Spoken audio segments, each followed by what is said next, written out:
Wired. Unplugged. Hello, everybody, and welcome to the Wired Unplugged Season 1 finale, aka episode 52, which marks a year, which is the perfect time for a finale. Hey, Aaron, how are you doing? I'm good, man. Are you feeling finale-esque? I'm feeling finale-esque. I'm feeling a bit sad. I'm feeling so finale-esque that I thought I'd give you a little treat. Okay.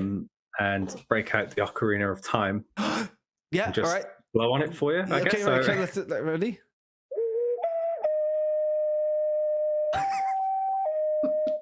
Don't know what I'm trying to do there, but Absolutely the Ocarina brilliant. of Time. So if you want to use the Ocarina of Time and travel back, you can listen to 52/53 technically episodes That's right. of us while we take a little mini break and come back a little refreshed. Yeah, that's right. Yeah, we're going to take a couple of weeks off and come back with, a little bit of an idea of what we can do to make Season 2 even better for everybody at home. And remember that if you want the sort of visual aids to the Ocarina instrumentals here, you can find us on YouTube as well as your favorite podcast platform. Getting really thrown off by how beautiful it looks. It's beautiful. It's a content creator couple got me this as a leaving gift from a previous thing. Yeah, and I was like, this is stupidly incredible. Like, I got a bit emotional about it. It's really nice, and it's like proper, like ceramic or something. Ceramic. It's been baked. Yeah. Shame I can't play it, but well, yeah, maybe that's what we can do in the 2 weeks between Season 1 and 2. Maybe the jingles can be provided by Ocarina from now on. But we'll find out all about what we've got planned over the next weeks, including us, because we're going to have a think about how we can make it even cooler for you guys, to be honest. But yeah, here we are. We've come to the end of Season 1. Thanks, everybody, for listening. And we've got a jam-packed show for you to go out with a bang. So I guess before we get into all the propaganda and stuff like that, what have you been up to this week, Aaron? What's been happening? I finished the Minish Cap for the first time. Great. Okay. And it was Ocarina phenomenal. Adjacent. I loved it. Yeah. It was actually you do get the Ocarina of Wind in it, which is great. There we go. Yeah. And it plays the same tune that the flute plays in Super Mario Bros. 3. The warp whistle. Yeah, the warp whistle. Yeah. Anyway, amazing game. Love its pieces. I see why people have been raving about it all this time. You can play it on Nintendo Switch online via the Game Boy Advance service that they have, which is great. I also I took a break. We had my New Year's resolution of, hey, let's play things that I feel in the mood for. So I've taken a little break from Fire Emblem, and I have I have turned down the avenue of Kirby and the Forgotten Land. Oh, great. Okay, yeah. So I bought this on launch, and it's been just sat there wrapped up. Yeah. I was like, you know what? I'm in the mood for some Kirby happiness. So I gave that a go, and I am kicking myself that I waited this long, because it is just pleasant every single second you play it. A ball of joy, just like our favorite pink friend, Kirby. It's about a year old, is that right? Yeah. I think so. And for me, it's got a lot of happiness, but it's also got a lot in common with, I guess, for me, it's got a lot in common with Super Mario Odyssey, or maybe more Super Mario Galaxy.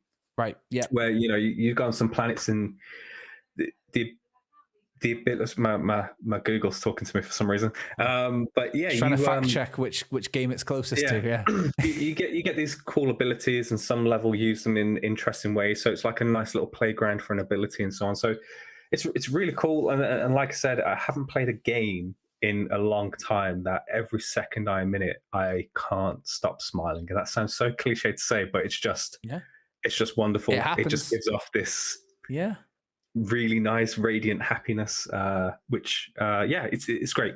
It's great. How about you? What's been keeping you busy besides Magic the Gathering? It has been Magic the Gathering, and unfortunately for me and my wallet, today Magic the Gathering announced the new set of cards that will be themed on the Lord of the Rings. are coming out June 23rd, which is dangerously close to my birthday. So basically, I know where all of my money is going, which is really bad. It's good to know where it's going, though. Inevitably. Yeah, I suppose it is. Yeah, but is paper cards the right thing? What else have I been playing? You know, I've been. Oh, I tell you what, I dipped back into to get myself reacquainted with. I was having just a spin of, you know, what's on Game Pass, scrolling around, and I don't know what it was that gave me the urge, but I reinstalled and thus restarted Dead Cells. Get back into that. Yeah. Yes, ahead of Castlevania. Ahead of the Castlevania thing. That's right. Yes. Because I'm not sure if it might, you know, I'm assuming it's going to be separate DLC, but it might be the case that, you know, you have to unlock a certain amount of content first, blah, blah, blah, blah, blah. Oh, so I've done that. And then a bit of Fable 2. What? Yeah. Well, my better half has never seen Fable 2.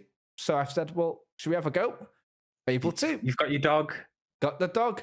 Yeah, exactly. And then just having a whale of a time, really. I forget. I think it's aged brilliantly as someone who remembers it at the time. Her, not so much. I suppose it's like showing someone Pokemon Red for the first time and going, no, I swear. These.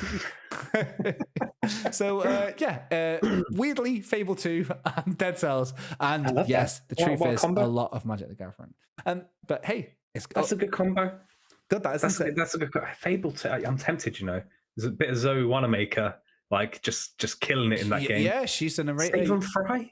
Stephen Fry's in that one. Yeah. He is. Yeah, he plays amazing cast. Amazing cast. Michael Fassbender's in the third one. Anyway, a lot of stuff. Okay. Yeah, Patrick Stewart and Michael Fassbender in the third game. I'm pretty sure. Like they got like star quality out the wazoo on the third game. You know. Yeah. Engage. Yeah. Well, so that is what we've been up to. It's always a good place to find us is Twitter. You can find us at Wired Unplugged and let us know what you've been up to. Although, admittedly, I'm going to be completely honest with you.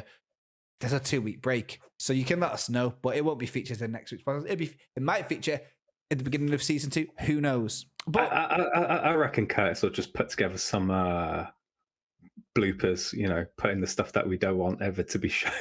There's going to be some social content, but I mean, I don't want to ask you guys a question this time. Instead, you can just behold. I'm sure there'll be some sort of highlight reel or something like that, or low light reel in case it's bloopers.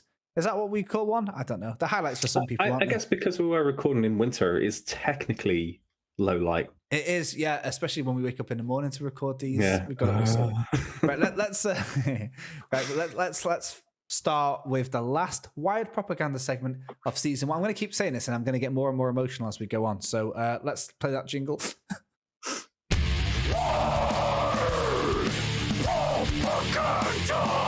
Wired Propaganda. All right. Good luck. Those tears dried up quick after that. Yeah.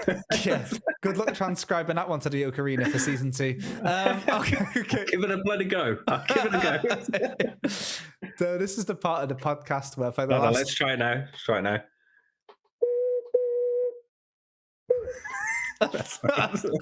You've got 2 weeks to work on it. All right. Yeah. This is the guitar back there. The podcast for the last 52 or kind of 3 episodes. We've been giving you the latest and greatest from inside Wired Towers. I don't know the stats on this, but I can tell you right now that there's definitely been over 250 pieces of Wired propaganda pumped directly into your cerebral core, and this week is no exception. There's a lot going on. So, Aaron, have at it.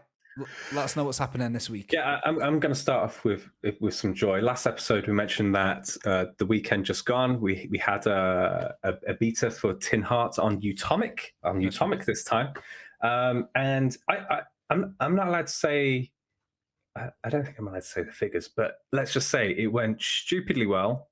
Everyone was very happy with how it went down. So great. I think, given that we are ending the season as well, just want to say thank you to everyone that did check out the game on UTOMIK and making it a success, a delicious success. But yeah, no, thanks everyone so much for playing. Hope you liked it. There's going to be more details and information on the game coming up very soon as well. There's some behind the scenes dev diaries that are going to be coming up for Tin Hearts, as there are for all of our games. So do check them out. But I think you'll like the story behind this game, and especially Jake, you just mentioned that you've been playing Fable 2 randomly.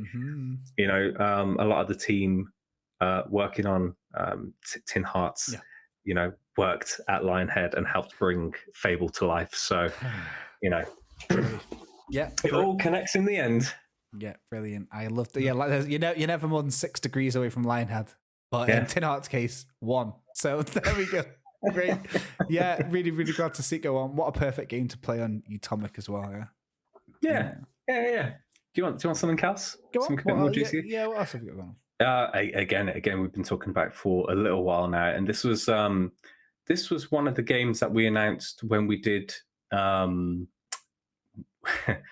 the brilliantly titled Wired Direct, right? So this was a show we put together that was put out live, which was a nice Nintendo Direct-esque style show, which was great, and revealed some titles and so on, and gave updates. And Tiny Troopers was one of the games that we announced during that, and that was during lockdown era, where everything was very, very remote. Yeah. But the game has a release date now, and it's launching sooner than many may think, and it's out on March 9th. It is something for people to do whilst they wait for season 2 of the Wired Unplugged podcast. Yeah, that means that we will officially not be able to sort of give it. We're not going to be there for its coronation, are we? Because but we'll be online. We'll be playing. Yeah, we'll be in there. But there we go. So in case you're going to be lost without us in a couple of weeks. I think just a bit of an introduction if you haven't played it before. Arcadey twin stick shooter, over the top action, I'm going to say, but presented in a very child friendly way. Think along the lines of Toy Story, but with more action. Mild peril. Everyone's favorite ESRB thing. Twin stick shooter, global leaderboards. The biggest thing that I think will be very important as well is it's up to 4-player co-op, like the good old days of GoldenEye. But you can also play 4 players cross-play as well. So, if you happen to have a friend who's playing on PlayStation, but you have your Switch to hand, you can sit on the couch, whack out your Switch, they can play on their PlayStation, and you can come together and play, or Xbox or PC. Couch co-op is an incredibly you don't see a lot these days. You really don't. If you ask if we were playing like Family Fortunes, we were everyone would just be like Overcooked, and that's it. GoldenEye? No. Exactly. That's just 4-player multiplayer split screen action. Lots of funds, lots of weapons and upgrades to unlock, lots of experimentation. It's meant to be a nice fun blast. Global leaderboards to try and conquer and tackle. We saw lots of people getting very competitive over the global leaderboards of Arcade Paradise. Yes. Expect to see this again. Yes. Honestly, it got a bit dirty, honestly, if I'm honest. There was a lot of bit of digging back and forth, not internally, but out in the world. It was a mess. That's what it was. Yeah, for me, the Twitter sphere was loving the leaderboards, weren't they? So, all right. And if you want to check out crossplay in action, as we are recording, so you'll be able to go back and watch this. If you pop onto the Wired Twitch account, you'll see Steph and co testing out crossplay live on stream. So check it out if you want to see it in action. But there's more. There's more. And this one is this one is quite special and interesting. So you may remember that for Arcade Paradise, Black Razor Records released a charity single with Ivor and the Horde, which the track's incredible, by the way. And they did a live performance of it at the launch event that we had in London, which was incredible. And for Tiny Troopers, we've announced that we're going to be releasing a very special single by Ivor and the Horde again via Black Razor Records. But all proceeds are going to be going to War Child UK. Great. So, to support children in need out there that have been torn apart by war. which is very relevant in this day and age. That announcement's been made. There's going to be more details to share over the next coming weeks. Speaking of things coming over the next couple of weeks, I'm going to merge these together. So we're going on a little mini hiatus. break. Yeah. Now, not only is there going to be really nice additional details for Tiny Troopers single going to be released, but there's also going to be some interesting announcements over the next couple of weeks as well. And since we're not going to be here, I think we just want to put it to you, the listener, the watcher, in Melbourne, Australia. Yeah, we're talking to you, Stephen O'Donnell. Yeah, Stephen. Bonza, man. No, but if you want to keep up to date on some of the cool announcements that are coming up whilst we are away, do follow at WiredP on Twitter. And you're in for some juicy announcements coming up. Yeah. P for PAX East. P for PAX East, which is good. But before we get to that, there is one thing that we forgot to mention. Is that because sorry, I was just remembering about when we were very popular in Australia. Yeah, we were. Yeah. Hopefully still are. But we made it into the top 100 video gaming podcasts. We did. Yeah, we did. Yeah. Top 100, baby. We reached it. This is like charting in a top 40, but the podcast equivalent. There's a lot of podcasts out there too. So yeah, congratulations to us. I can't remember what country it was in. I can't remember if it was like globally or was it the UK? It was somewhere that I was like, UK. Yeah. It was the UK, yeah. That's where we are. Yeah. I'd like to say that we couldn't have done this without Sofia, Bulgaria or Melbourne, Australia. That without our like established fans there, it wouldn't have given us the heart to really like shoot for the stars and get to the top. Yeah, and in the UK. I'm totally convinced as well, because if you do want to check out another gaming podcast whilst we're away, but come back, VGC Video Games Chronicle just launched a podcast of their own. Yeah. And I'm totally convinced that it's because they've been listening to our one. Probably is. But no, I think they're a good bunch to always keep an eye on. They have very good insight. Andy is not only is he hilarious as a guy, but he's just very switched on. And Jordan over there as well. Again, hilarious northerner, but he's also just like down in the deets. They know their stuff. Ears to the ground with a lot of things, isn't it? Yeah.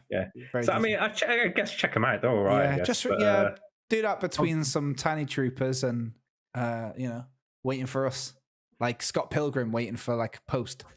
That All right, great, a fantastic way to sort of end all the internal Wired affairs, but this is a mix between internal acts because it's the Wired Towers on tour 2023 edition, and first stop Boston, Massachusetts.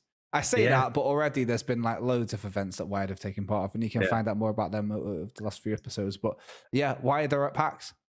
We're at PAX, and we are still on the hunt for volunteers. So if you live in the US, if you happen to be within the Boston area, we are looking for volunteers to help run our stand alongside all of us.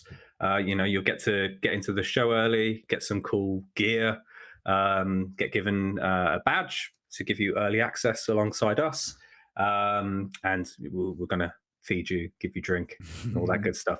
Apple juice mainly, but if you are interested in getting along with us at PAX, you can head to wired.gg/wired at PAX, and you can apply through there.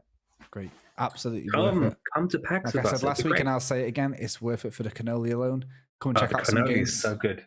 Come check out the cannoli. Sometimes Leo will buy just the most ridiculously sized swirly pastry bun. So imagine you are, when you go to a coffee shop, and they have a really nice looking Danish, right? Take that and then shrink yourself down to be a borrower, and that is what Leo buys. He buys these ridiculous. But anyway, it's like that, isn't it? It's like a Danish, but like the size of the largest pizza you can. the size of where the Danish people live. Yeah. Yes. So we've got it.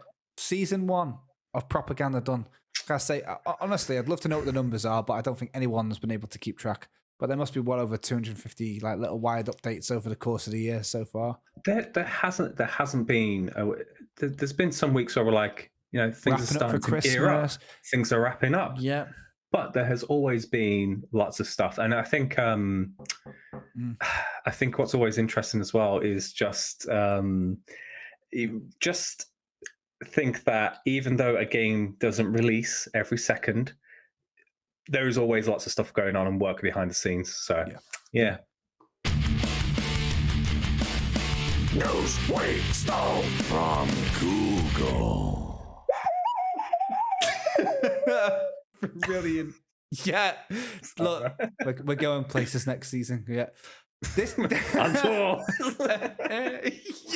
yeah. Wired at PAX, wired at download. Right. Okay. So this is the part of the podcast. Download just a guy on stage of an ocarina, having a mic'd great up time to the heavens, like yeah. Right. This is the part of the podcast. Do you know what? No. Seriously, sorry. This is the part of the podcast where we talk about stuff. But before we get there, let's. Sorry, I've thrown such shade and disrespect because we all remember Flute Guy from the Game Awards, who is an actual legend, right? So if Flute Guy ever listens to this, which he won't, I'm sorry if I disrespected you with my Ocarina playing. I have never played the Ocarina before. I saw a heavy metal band once, and there was like Jethro Tull is a thing, isn't it? With like their flute or whatever. Yeah. So Blood Ceremony, they had like some sort of like panpipes and all of that. It was pretty cool, like sort of like a cult, like in the mix with. Yeah, it works. Yeah, Blood Ceremony. They're like a Canadian, I don't know how you describe them, like doom metal band or something like that. I don't know. Bit of a random music recommendation here in the finale. Doom metal with panpipe. Yeah, it really works. Kind of like that. Imagine that like old Black Sabbath era, like groovy. Songs about Sabbaths and witches and blood moons, but then with like that Jethro Tull stuff. We'll find out. Hey, look, see what happens. Hey. Maybe that's the natural merge for season 2. We add a panpipe. Panpipe into the jingles. So, this is the part of the podcast where Aaron presents to me. Like I told you before, I always feel like Aaron's some sort of shaman and I'm some sort of barbarian king who just sits in a tent and Aaron brings me the news and I go, yes. This week there's been a lot going on in the regular old gaming news too. Sometimes it's quite quiet because a big AAA game comes out and everyone gets scared. And no one does anything. But this week it's been hit after hit. I think. What have we got? What have you seen on your travels? So this is something that was slammed in my face not too long before we started recording, and that was the news that Resident Evil 4 remake is going to have a VR version as well, which has already started development, and it will be free DLC for the PSVR 2. Now, not only I know we're both stupidly excited for Resident Evil 4, can't wait for it. Yes, we are. What I'm interested to see is there's because we have Resident Evil VR, Resident Evil 4 VR, right? Yeah, which is amazing. So I'm interested to see what the experience is like on PSVR 2 within the scope of the Resident Evil 4 remake as well. Yeah. So for people that might not be aware of the situation, like Resident Evil 4, 20-year-old game. That's why it's being remade. Yeah, 21 years old, I think, actually. It recently had, I think it's an exclusive remake with Oculus. Right? Yes. Yeah. If you're a watcher of this podcast, there's my Oculus right there. I own it. I've played it. And I loved it. I've done Resident Evil 4 a bunch of times, but it's the full game in VR. Now, for those that might be completely unacquainted with how it works, normally to make people not vomit everywhere, the VR headsets kind of have this like teleportation system. That's how Skyrim in VR works. It's not full movement. You kind of just decide what you want and you warp there. Apparently that makes you sick less, but I don't know. Like blinking around everywhere. A bit jarring for me. It is a bit. Resident Evil 4 is not like that. You can feel full movement, you walk, and it's the full game. It's not a version of the game. It's not a spin-off. It's the full game. And it's great. You know, that Mr. Happy Chainsaw guy, you can duck under him. You can literally throw your knife from hand to hand like some sort of Crocodile Dundee bad guy. And you can shoot a knife at the same time, right? Yeah, you can. Yeah, can be like... literally, it's so funny. Like you reload. You can get your empty magazine and throw it at enemies' heads. Like there's so many amazing, cool quality of life stuff. Obviously, like in Resident Evil 4, there's medallions or whatever hidden around. That becomes a lot more immersive in full VR. The woods, you're kind of pushed through alleyways and stuff like that. Resident Evil 4 at the beginning, you're in like a wooded area. You're still on tracks, but you can see the woods around you, and they feel like there's a lot of depth to them. Yeah, it's brilliant, and it's incredibly immersive. And the graphics are identical to the graphics of Resident Evil 4 OG. Now, Resident Evil 4's remake looks stunning, and the power of these modern headsets, I suppose we'll talk about that in just a moment, has gone far beyond like the Oculus. I mean, the PlayStation VR 2, which will come on, is super expensive, and you need the PS5 to run it. So it's not like the Oculus, which can run by itself wireless completely, But yeah, if that looks like, well, Resident Evil 7 and 8 have a full VR mode, which is the full game in general, but you still play it with your regular controller, and basically it's basically just like panoramic view. But the immersion is off the charts in it. So if they can do that in that, that'll definitely be the benchmark, I think, for VR game. But I find it quite fascinating that Resident Evil seems to be like the standard. Everyone says the best VR games are Resident Evil, and I think isn't GTA San Andreas being made in full VR? I think that. What? Yeah, that's like Oculus's big thing. They'd said, they announced Resident Evil, and we're going to do San Andreas, which would probably be the next gold standard. But isn't it weird that Resident Evil of all games is the one that's kind of pushing it, in terms of a full game you can play? So this is no different, which is great. But yeah, great news to hear this. Would you play a horror game in VR? Would I play a horror game in VR? Yeah. Yes. Okay. Yeah. Well, you don't sound that sure, but so. I don't. I'm going to say yes, right? Yeah. I played the Resident Evil 7 VR experience, and I was like, this was really cool. But you are just sort of, experiencing stuff. I like to play Resident Evil games in a specific way. However, I do know that every time I have seen Resident Evil 4 VR being played, I'm like, that looks flipping cool, and I feel like I need to play it. But it kind of feels like it. For me, I think I would have to play it flat. Yep. And then play it in VR as well, because I think the experience itself does open itself. It's fine to have both experiences, right? Because I've played Resident Evil 4 so many times in the past from GameCube onwards. Yeah. But the VR version, it does enough unique things that I'm like, it will still feel fresh. So absolutely, yeah, and I'm with you. Like to the point where, because obviously, like in VR, everything is very slow. Because this is going to sound ridiculous, right? This is the thing about VR that's very, very, very hard to understand unless you've played it, because it can't be really expressed like, you know how people say like you can't download an atmosphere. Like sure, you can watch concerts, but if you go to one, it's different. VR's a bit like that, right? And you take things in quite slower, I think, because it's a way more immersive. So like that first Resident Evil 4 village moment feels way more intense and stuff. And Resident Evil 8, I actually wonder how much that would scare the heck out of me, because like there's without any spoilers, there's a House Beneviento. Oh, mate. That in VR, I just think that flat was. It's Resident Evil 8. Now, 7 and 8 got a little bit of criticism for having a lot of kind of scripted jump scare moments, right? Where things are right in your face. That mixed with VR, though, I think is a bit, Resident Evil 7 has lots of moments where, characters come out from around the corner and grab you by the face and laugh, and then, I don't know, push you away and fly away or whatever they do.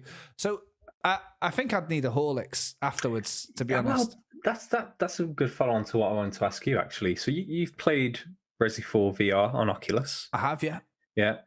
How How long did you find you could play for? What was comfortable from like a stamina perspective, and just you Yeah. know, did you find yourself being like you could play like a normal session of the game, or did you break it Yeah, down in yeah. chunks? Or No, I think a lot of my gameplay sessions are sort of in chunks anyway, because like I'm a 10 minutes here, 5 minutes over there. yeah. Well, yeah. I'm a dad, aren't I? So it's never more than like 2 or 3 hours at a time anymore. But I'll tell you what though, like yeah, like it has an option to sit down, but I felt like that didn't feel right. I did feel like I needed to be like, my fight or flight had to be kickstarted. Yeah.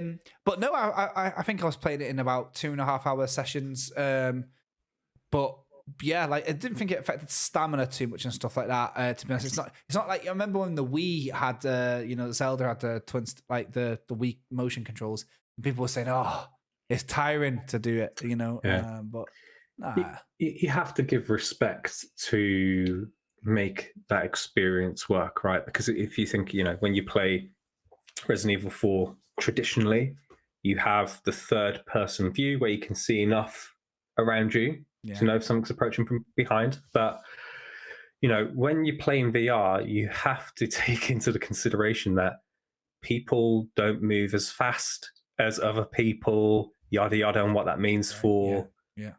how many enemies can come at you at once, where they can come from, what signposting is there, because not everyone can turn their head at the same speed, right? Yeah. So it's the considerations that have to be addressed and tackled, and obviously have been for VR is and that's the thing, right? Because they're kind of like invisible considerations that you probably wouldn't necessarily just think of straight to your head. Like but I remember one thing that I thought, obviously I'm really privileged to have like full motor controls and things like that, right? So I'm playing it, and there's a part where your ammo's on your belt, on your chest. So I run out of ammo, and then I'm like, I'm like reaching for my ammo, but I'm missing the part of my chest.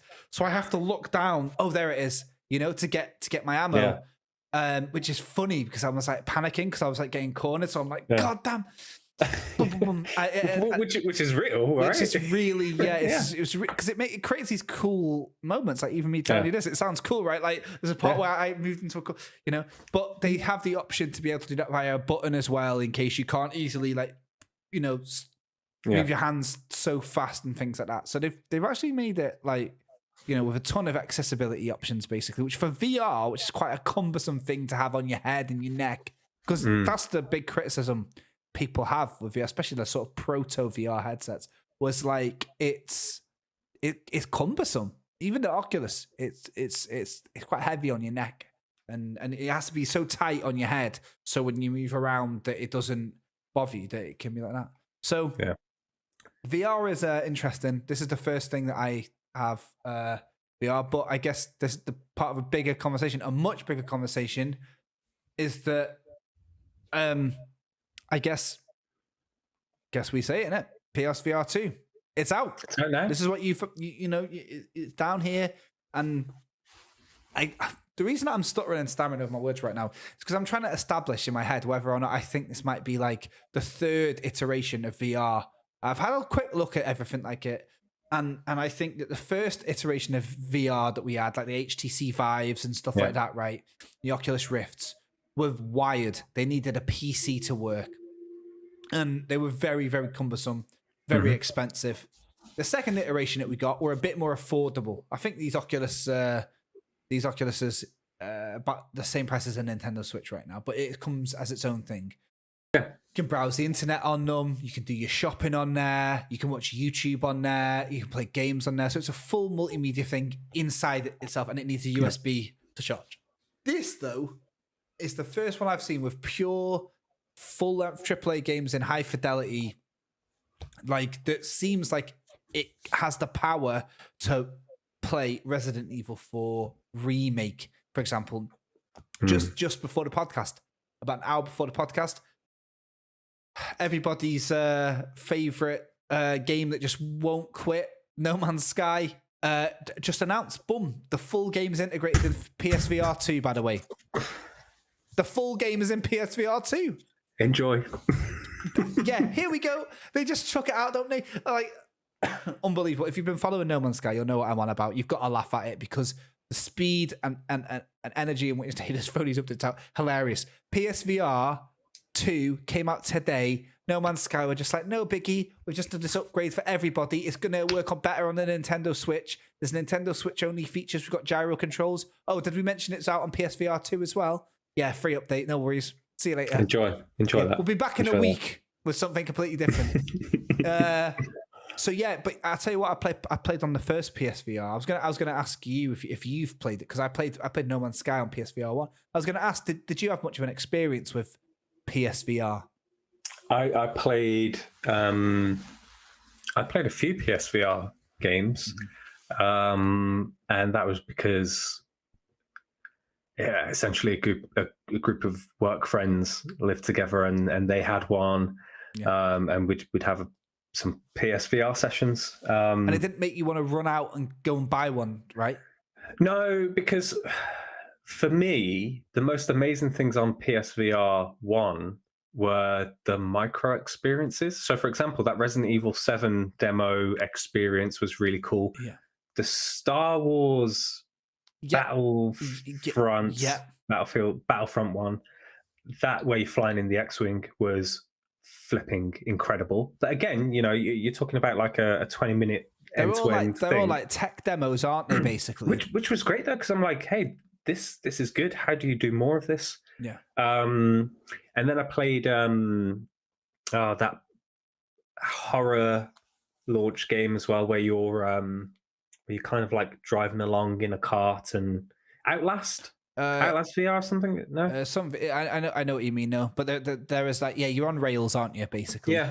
So and that I liked, because I was like, again, similar to you saying about Resident Evil and the trees and the environment. There were moments where you do look into the depths of locations, and you're like, wow, this atmospheric thing is really good. It's a shame that I'm on a train.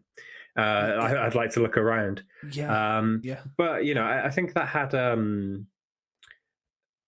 it wasn't a comfortable experience in terms of how early VR, not early, but how less advanced VR was at the time. There was issues with making sure the headset was right, that it was aligned correctly, so that the 3D was right. Calibrated, because even if you got it on a little bit wrong, for those that don't know what Aaron means, like it is that kind of when you got your 3D glasses on wrong in the cinema type vibe, isn't it?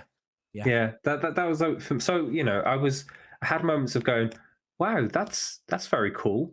But I think that's it for me. But looking at the content for PSVR 2, looking at the reviews for the units themselves as well, I'm not saying I'm going to run out and buy a personal one right now, but there is a lot there that I think is, like you said, like the third era of VR. I think from a quality functional perspective, it looks like this is a very great place to get in on the VR train. And I don't mean as an entry level. I mean as like, this is good VR. Do you know what I mean? Yeah, absolutely. And I think this is what I've found interesting about the PSVR 2, like trailers and stuff. They've kind of all been saying these are kind of full games that you can play, rather than what you mentioned earlier, like these experiences. There's loads of these games now that are great 5-minute games, but they cost £25, £30.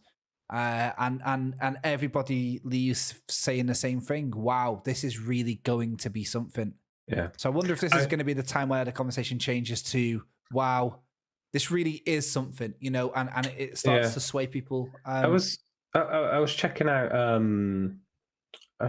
some of the wonderful John Linneman from Digital Foundry. He was tweeting a bunch about some of his initial early experiences with PSVR 2 and going through the games, and he was talking a lot about Gran Turismo and how that uses PSVR 2 and all these things. And from a guy who's very switched on when it comes to tech and the praise that he is putting upon it, that is a big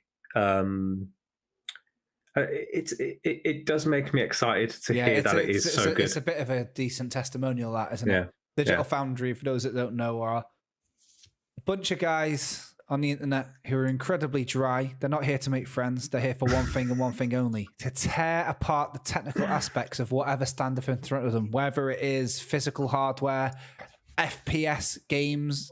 They are, like when you get like an Xbox version and a PlayStation version, a port of a game, and you think, wow, who's gonna be the heroes that determine how well they perform compared to each other? It's these guys. Digital Foundry are like dry, but like a good type of dry, like a Jacob's cream cracker. Yeah. Right. Good. So other brands are available. Yeah, and also it's worth mentioning that obviously, we got some PSVR 2 stuff on the way, so stick around. This could be it. Yeah, I mean, to be fair, we mentioned it last week. There was some really good first impressions coming out for the PSVR 2 version of The Last Worker. That's getting a lot of praise for it as well. So keep an eye out. It's going to be worth it. Yeah, really interested to see where this goes. And, as we get into season 2, there's going to be a lot more talk about PSVR 2, I'm sure. I'm going to call it PSVR from now on because, no one's talking about PSVR 1 anymore. Right. What else have we got going on in the gaming news? How else has the world decided to see us out for a couple of weeks? Right. So we've tried to keep this off because it kept cropping up from time to time. Tried to keep it off the list of discussion points for a while, and this is the situation surrounding the intended acquisition of Activision Blizzard by Xbox. And we've kept it because it kept coming up, and it was like, will they, won't they, Ross and Rachel style from Friends. But it's worth bringing up today because a series of weird, interesting things have happened this week. And this is all based around earlier in the week, Microsoft went to present to a trade commission to explain why this deal should go ahead and why they disagree with some of the reservations around the deal. And as part of this, they did two things. Technically three. I'll come on to the third thing because it's just very interesting to me. But the first thing, Microsoft have announced that Microsoft/Xbox PC games will be heading to NVIDIA GeForce now, which is a rival streaming platform, a business rival as well. Yeah. And the whole thing with that was, hey, NVIDIA endorse and agree that this acquisition is a good thing. And we'll circle back on a few of these things. The next thing is the biggest thing, and it was alluded to before, but essentially Microsoft also announced that they have signed a 10-year commitment with Nintendo to ensure the Call of Duty series releases day and date on Nintendo formats with content and feature parity. Nice. Now, that's a big thing, and we'll circle back to this as well. Here's the interesting thing. Here's the interesting thing that I found. So that was a message and announcement that was put out, but the information was released by a guy on Twitter. His name is Brad Smith. Now, if there are people out there who don't know who Brad Smith is, welcome to the club. But he's a very important individual. He is the vice chair and president of Microsoft. Right. Okay. Right. So he put a tweet out which contained the Call of Duty message, but he said this in his tweet. He said, "We've now signed a 10-year contract to bring Xbox games to Nintendo's gamers. This is part of our commitment to bring Xbox games and Activision titles like Call of Duty to more platforms." Now, within that, he has said that they have signed a 10-year contract to bring Xbox games to Nintendo's gamers. That isn't, we have signed a 10-year contract to bring Call of Duty. It's not saying. So what's going on? What's your interpretation of all of this? Now, well, I know what everyone's going to hope it means. Everyone wants it to be Game Pass, don't they? Well, so here's the assessment on that front, because Game Pass, I think, is the important thing in here, because what I do believe within this, and it's fueled by a lot of things and how Microsoft also feedback their internal results, right? In terms of they don't go for units sold of game X, game Y, or number of consoles sold. It's subscribers, subscriptions, active subscribers to Game Pass. Yeah. It's very clear that what they are really gunning for here is not the future of the console business. It is a future within a subscription business, because the news with Nvidia, and then they're saying, hey, Nintendo, all these things. I think we're not necessarily going to be talking about Xbox in the future, but we are going to be talking about the Game Pass ecosystem. Yeah, I think that's about right. Yeah, I think that's right. Like, because at the end of the day, if you own a Nintendo Switch, for example, and you have Xbox Game Pass on it, you don't even need to. It means that it's removed that barrier of entry to get into Game Pass, which is a PC or an Xbox. And you'll still be you'll own the hardware of the Switch, sure, but you'll still be paying Microsoft your £8 a month, or whatever the heck it is. I can't even remember how much it is. Like, is it like £10 a month? Can't even remember. I can't remember. It's not like I work in video games or anything. Yeah. I just pay that. I just have the ultimate. It's like £16 or whatever the heck it is. Yeah. But anyway, the point is, like, they're still going to get money from other platforms. But yeah, like, to me, I saw this and was like, they really need this to go through, don't they? Because they are literally going to everyone who's not Sony and saying, we'll give you anything, please. NVIDIA, GeForce Now, and just to be completely clear, like I was alluding to earlier, well, you just said it directly, it's a rival streaming platform. But, if you're unaware of what it is, it's a Stadia-esque, thing with a pretty decent array of games on offering as is, to be honest. Same with Nintendo. It's not like they're throwing these companies a bone, so to speak. They're not. These companies are absolutely fine without them. So the fact that it's like they are literally, my honest opinion of it is, it's like they are trying everything they can to say, well, you think I'm being selfish, courts of law. You think that I'm being selfish. You think it's a monopoly. Well, look at this. Look at my good friends in the games industry, Nintendo and Nvidia. They're big players. They're somebodies, and they think we're great. Yeah. So come on. To me, it's just like, it's pure go for the throat material for Sony. Like, if this goes through, my gosh, my PlayStation 5 is going to be looking so sad. Isn't it? But the very interesting thing within this to me is we're signing a 10-year commitment with Nintendo. Right. This is absolutely 100% it, isn't it? And content complete, like day and date. Content complete and feature parity, day and date. Now, absolutely no way on planet Earth can the Switch handle the last 3 Call of Duty releases on there. That's the thing, and then you factor in something as big as Warzone and what that does as well. 128 gig, by the way, for the folks at home. Yeah, so I think you can be. That's not fitting on the Switch cartridge. It's of such a size that it would be very interesting to see how something like that could run natively. But I think the suggestion might be looking towards, and Nintendo, not directly, but they have offered it as part of what they do on Switch with third parties and so on. You can have cloud versions. Cloud version, yeah. I haven't had a good experience with that myself. No. I tried to play the cloud version of Control because I was like, I'll play the start, see what it's all about. But it wasn't a fluid experience. So, and we have to remember that this does. This is a 10-year deal, right? So, they're probably looking further ahead of what's next, what's beyond. Yeah. What hardware did Nintendo have on the way that could perhaps help facilitate the future Call of Duty titles? Yeah. But I find that is incredibly ambitious on their behalf because, in case like you're listening to this and you don't know the ins and outs of what we're talking about, right, in specifics, and I'm assuming that you all do, the Nintendo Switch is 6-year-old hardware at this point. And when it came out, it wasn't state of the art. When it came out, it still couldn't quite, run with the horses in terms of graphical fidelity. When it came out was 2 years after The Witcher 3's launch.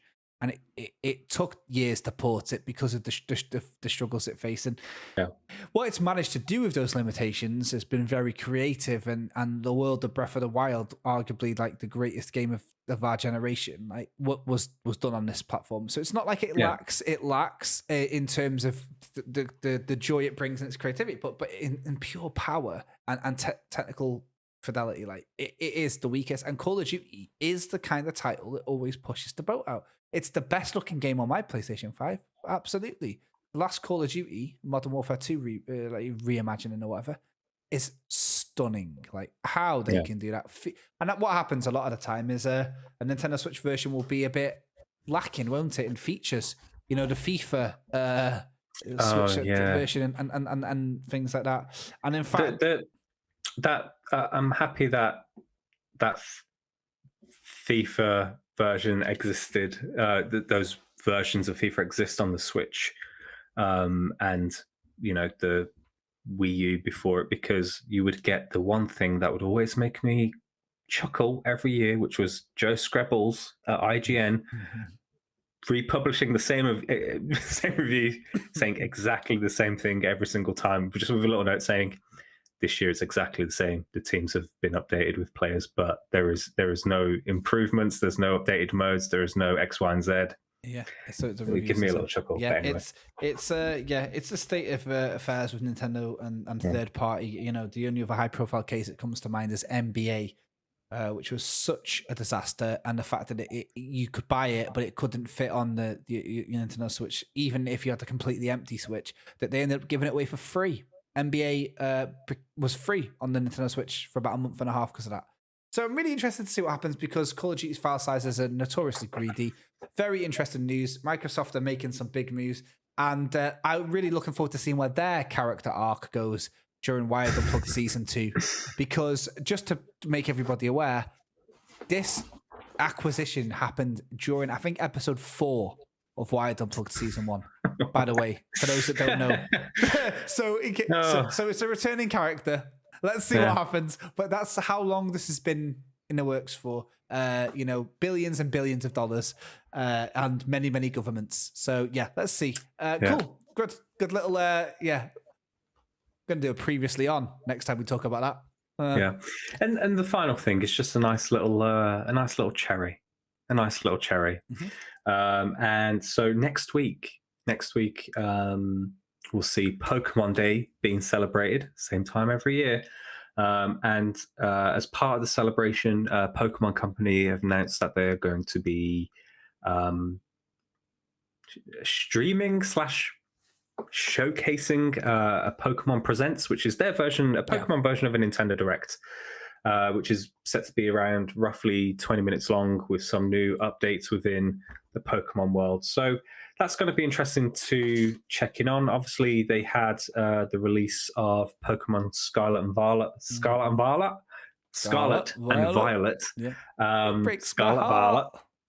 But that launched with issues, right, which they have said they are going to address. So it'll be interesting to see if that gets announced.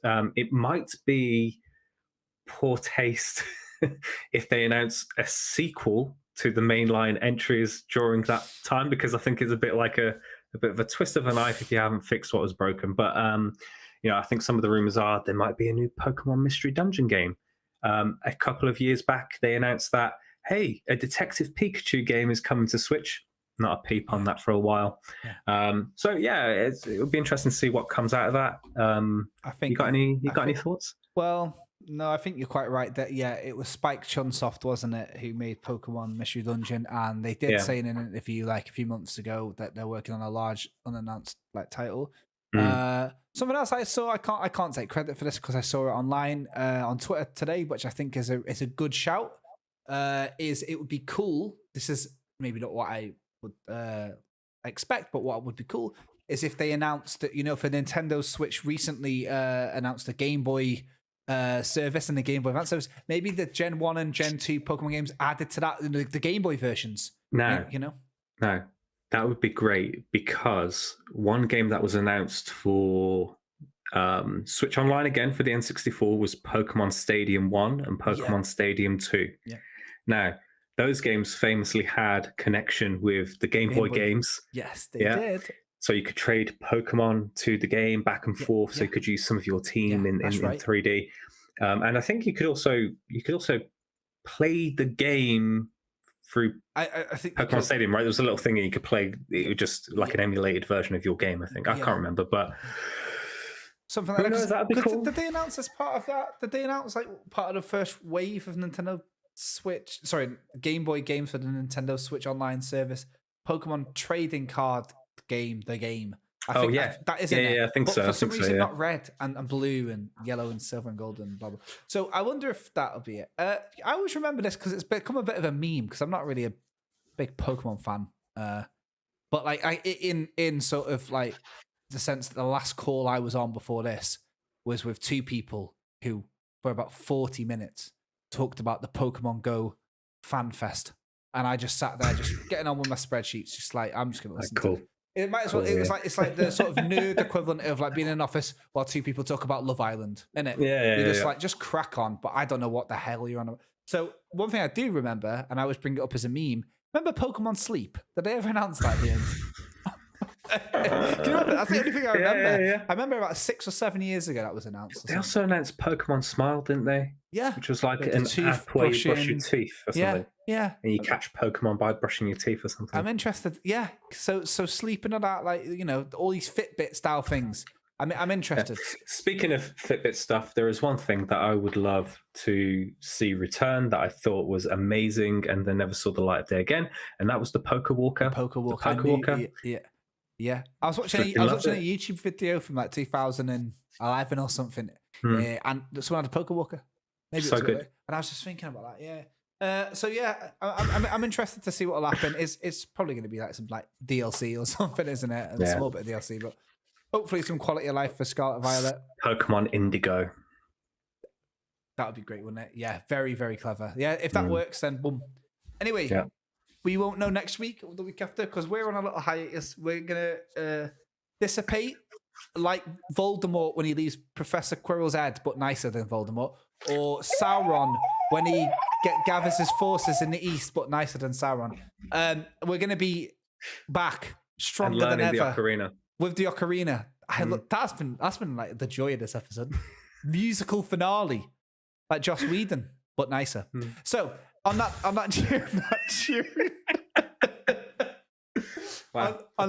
cheery note, Joss Whedon, Voldemort, and Sauron in the same last minute. Jeez, it's been all the main villains. The multiverse. What a finale! The portal's opened. Right, yeah. Look forward to lots more in Wired Unplugged Season 2. Thanks everybody for listening for the last 52, but really 3 episodes. Aaron, it's been a pleasure, and don't for Season 2, don't come in here with like a handlebar mustache or anything. All right, I want you on your best behavior, and I'll do the same. I'll make the same promise. We'll have no crazy changes. Let's make sure that we come back and nearly everything is the way it was. Maybe. All right, to be continued. See you all soon for Season 2. Bye.